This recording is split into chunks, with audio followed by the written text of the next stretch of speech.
So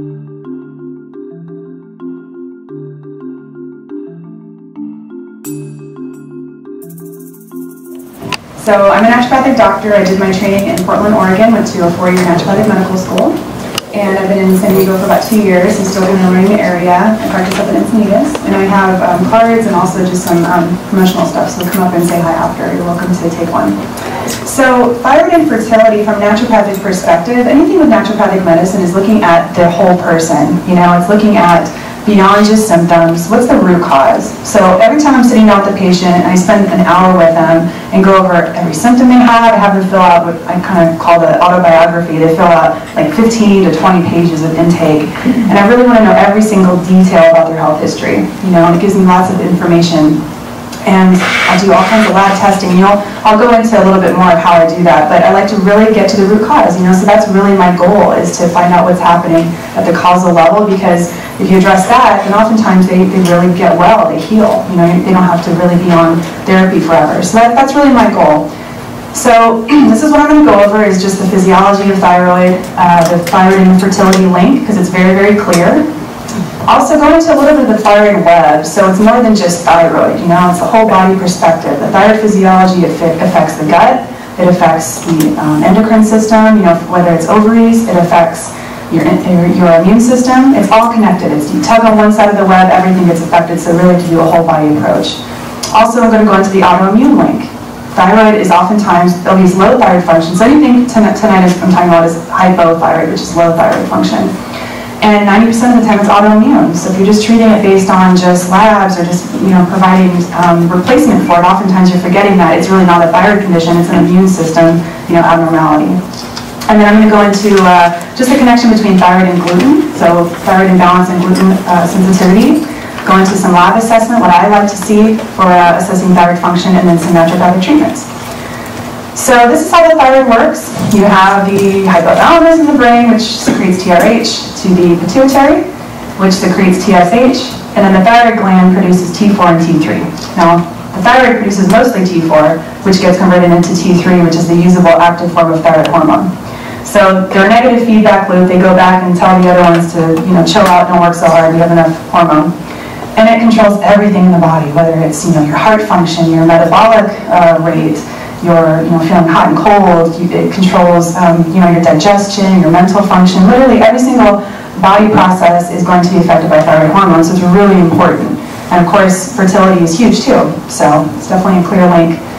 Here's a picture I like to refer to a lot looking at thyroid physiology. So, you know, the one here on the left, the TSH, that's the one that's most commonly ran, and also T4, but there's a lot going on here. You know, it's a lot more than just T4. You know, you see T3, the usable form. There's also thyroid binding globulin, which is what, sort of like a little taxi cab that brings thyroid to the liver to be, you know, metabolized, and it turns into free T4, and then that's turned into free T3. So if there's any kind of breakdown in this entire process, it's going to translate into thyroid dysregulation, thyroid symptoms. So it's a very complex process. Now, one thing I really love, my very favorite thing to talk about with patients is poop.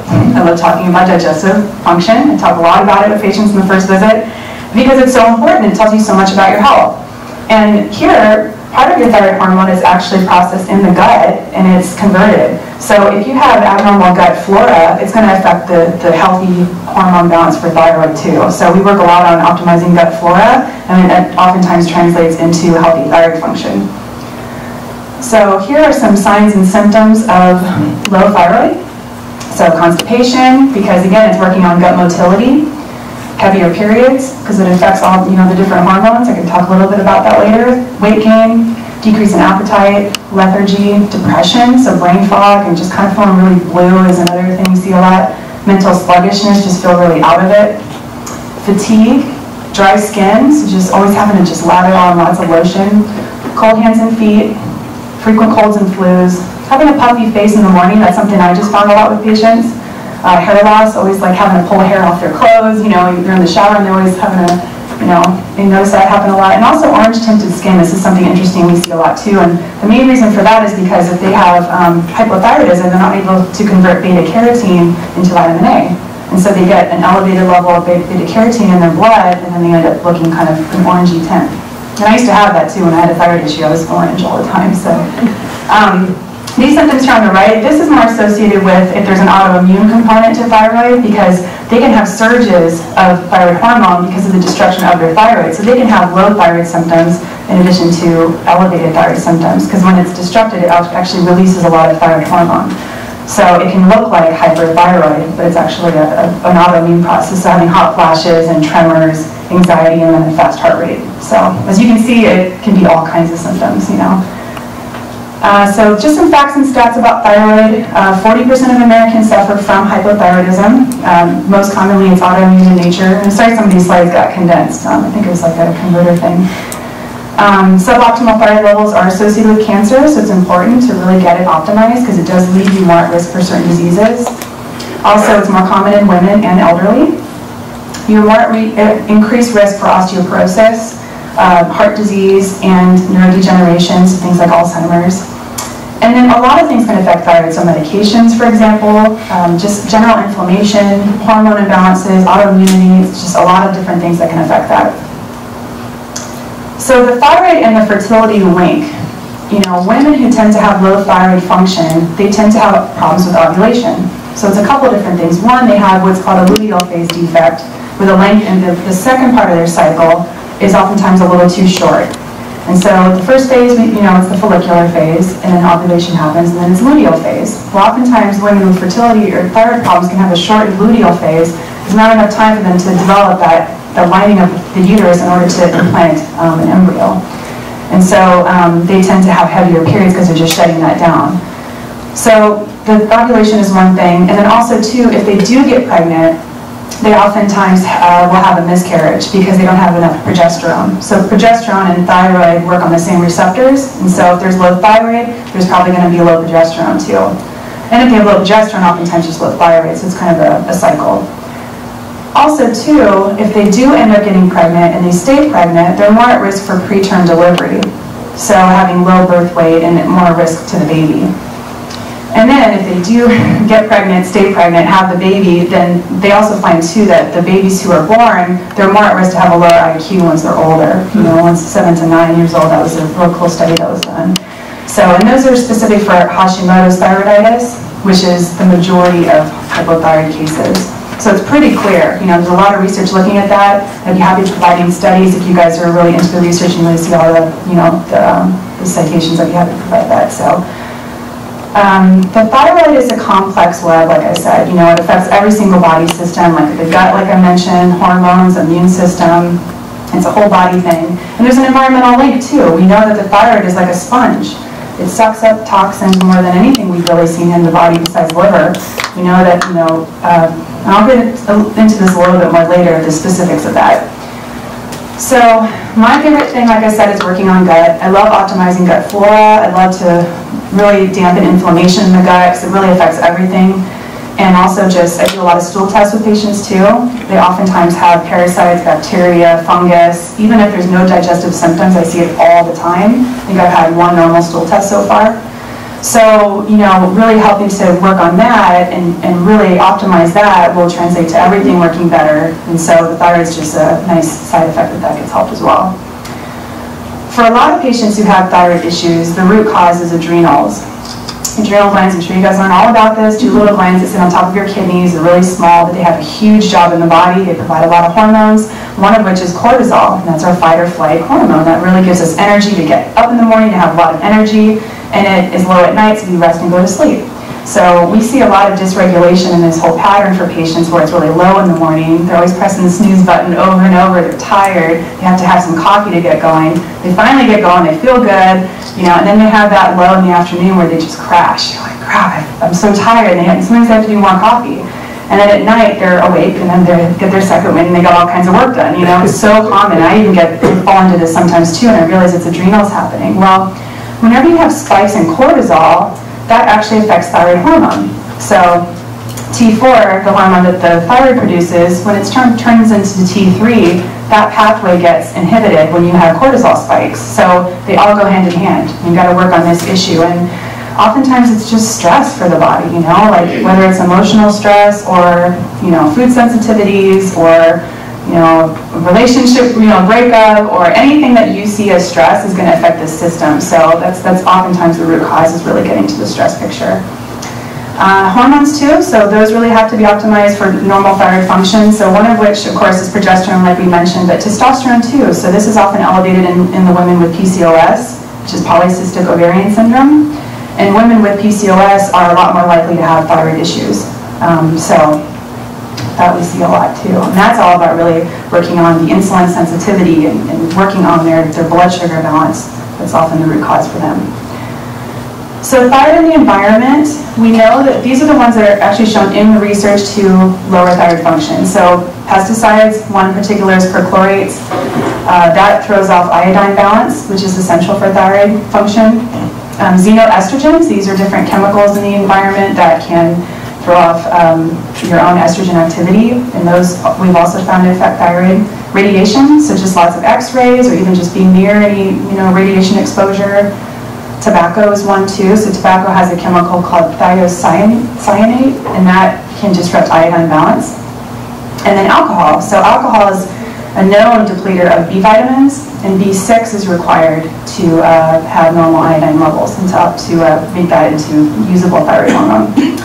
Heavy metals is a big one. So there was a study that looked at test subjects that had removal of mercury fillings, and they were able to decrease their thyroid antibodies in that particular study. So that's something that we do. And if this is something you're going to do and have your heavy metal fillings, like any kind of silver fillings has mercury in them, I recommend to get them removed and go to a dentist who really knows his stuff. So, and I know a really good dentist for that.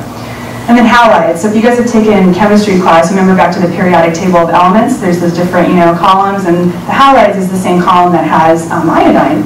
So if you're exposed to these other ones that are in the same column, like bromide, chloride, fluoride, those can displace iodine and throw off thyroid function.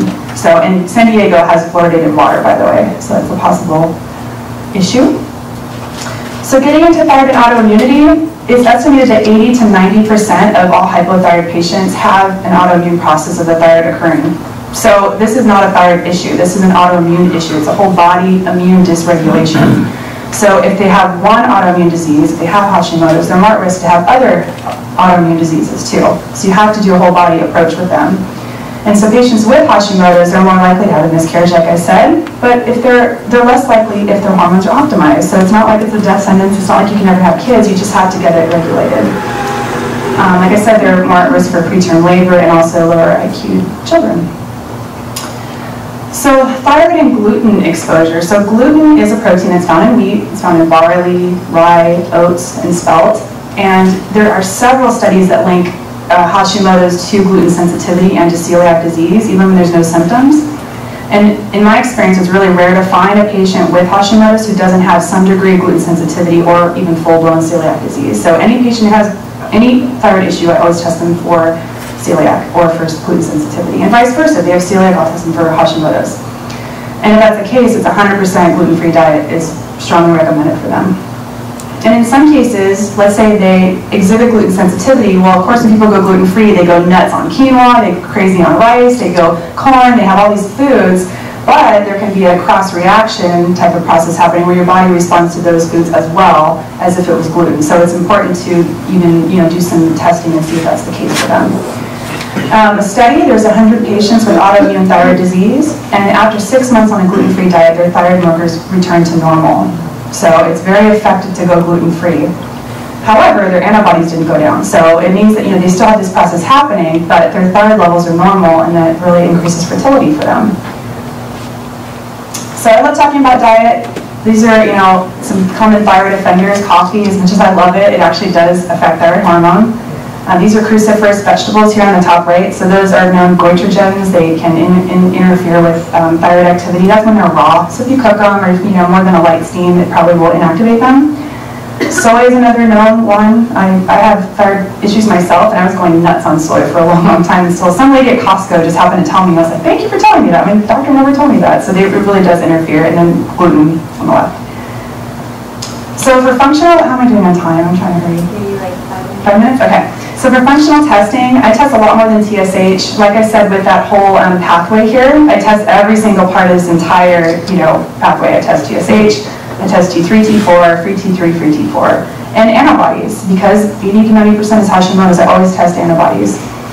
And these are what the antibodies are right here. Because when I write them down, it's thyroglobulin antibody, and then TPO antibody. And I can also send you guys the slides too if you want them. I'd be happy to do that. So naturopathic treatment. First off, with every patient, I put them on the paleo diet just because it avoids any kind of food sensitivities. To take them off of grains, to take them off of dairy, because it's gluten-free by nature and it helps to optimize blood sugar balance. So right away I do that. You get a lot better.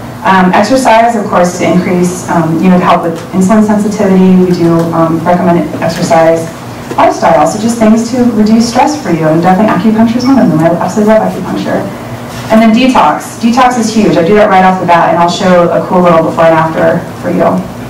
Here's some herbal treatments. These are ones that can just help dampen inflammation and also just provide the thyroid with some iodine.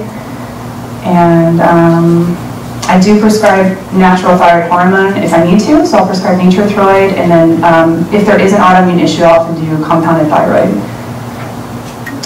And then this is really cool. So this is a questionnaire before doing a detox, and I have a questionnaire I give to patients that it breaks it down according to body systems. So this is all thyroid symptoms, and she was raging, like really raging positive on all her thyroid symptoms. I hadn't done any labs on her. It's just based on symptoms. This is after 3 weeks of doing a really intense detox. So her symptoms went back to completely normal. So it's pretty cool. And then this is using some lab results. This is a different patient. So her TSH is 3.46, which most doctors probably wouldn't treat, but anything above 3 I really do treat because they do tend to come with symptoms of low thyroid. And their T4 was getting on the lower sides. This is using functional lab testing. The red is out of the lab's reference range, but the yellow is kind of getting out of my optimal range. And this is after 2 months on the paleo diet, which is really like a blood sugar balancing diet. And it went back to normal. So her TSH went lower, her T4 shot up, and she felt a lot better too.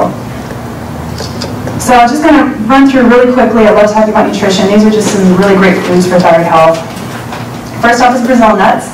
Brazil nuts provide selenium, which is a really essential nutrient to convert T4 into T3. So all you need is 3 a day, and that provides 100% of what you need. The liver is a major fertility food. I know it looks gross, but liver is amazing. It's nature's multivitamin. Fermented foods, so optimizing gut flora. If you can add in some fermented foods, it really, really will help with that. And also 80% of your immune system is in your gut, so it's really important. Green tea, like I said, the thyroid is a huge sponge for toxins, so anything you can do to really help combat that free radical damage will be great. Shellfish, so providing the iodine and the zinc. I'm obsessed with oysters. They're a great source of zinc. Seaweed, for the iodine, of course. And just a caveat on iodine, if you do have Hashimoto's, I just recommend to maybe not do the iodine, because we do find that it can worsen some of the autoimmune process. Goji berries, love them. I put them in some water, rehydrate them, and I just kind of chew them throughout the day. Oysters, again. And then fish oil, and fish is really great anti-inflammatories, especially if there's any kind of autoimmune issue going on. And then coconut oil. So coconut oil really helps to increase metabolism, and it's great for the thyroid. So at my clinic, this is kind of the steps I run through with patients. So I won't take a long time to go through this, but I like to be systematic with looking at each patient. So discover is the root cause, doing the testing, doing the intake, like really figuring out what's happening at the root cause with each patient, because it's really different for everybody. Detoxify, I detox every single patient. Replenish is based on whatever deficiencies we find, we help replenish those. Whether it's a nutrient deficiency or a hormone imbalance or whatever it is, it's different for every single person. Repattern is repatterning the way the body responds to allergies. So we do allergy elimination on a lot of patients. We use Chinese meridians. We do what's called NEET. It's an allergy elimination technique. It's really effective. And then once we get through the first 4 steps, we do nourish, and that's just the maintenance. What's our ideal diet to stick with? What are some basic supplements to do? And then beautify is just kind of the fun stuff. We do like non-toxic, Botox. It's called no-tox. And we do like prescription skincare and stuff like that too. So, but really, it's all about just. Of course we want to have a healthy thyroid so we can enjoy our life. It's really what it's all about. So anyways, that's the staff here at the clinic, and come and see us. Thank you for your time. Sorry for being so long.